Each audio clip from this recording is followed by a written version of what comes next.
Ritu, thank you so much for joining us with all of those details. And moving on, ahead of tomorrow's budget, Finance Minister Nirmala Sitharaman will be tabling the economic survey later today. And sources are telling us that the report is likely to peg GDP growth for FY24 at 6 to 6.8%. Shireen Bhan is joining us on the phone line to tell us more. Hey, Shireen, good morning. Good morning. Yes, absolutely. Today is the day that the government will present the economic survey.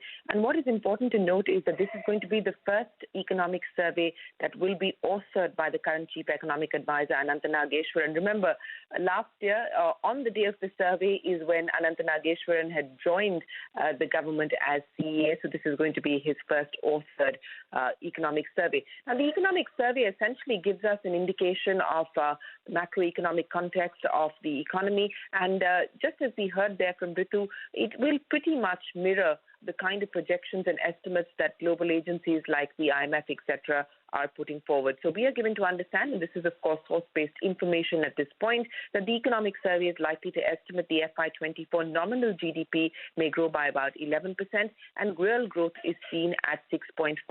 So while it will peg FY24 GDP growth at between 6 to 6.8%, the baseline scenario is likely to be 6.5%. Of course, the survey will also highlight and indicate the global risk factors, and that could have a bearing as far as the FY24 growth forecast and growth projections are concerned. The survey will also articulate and document India's resilience through the global economic volatility and turbulence, and point out the reasons, the drivers for why India has stayed resilient.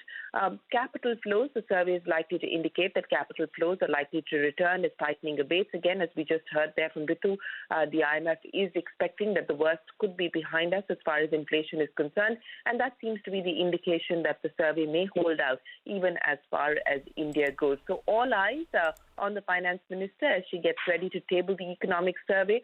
At noon, stay tuned to CNBC-TV18. We'll get you all the fine print and the survey analysis live right here.